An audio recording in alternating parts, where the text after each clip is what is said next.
Հունիսի 19-ն է, արդեն 30 րոպե ներքին գործեր նախարարության, փրկարար ծառայության, արտադրության փրկարարական աշխատանքների իրականացման կենտրոնի ջրասուզակը, որ խնդրում եք ջրասուզակը որոնողական աշխատանքների արդյունքում որ ջրվեժին ջրվեժյանը ոնց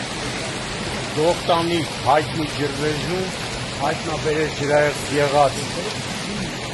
երիտասարդ տղայի մարմինը հիմա փրկարարների հետ դուրս են բերում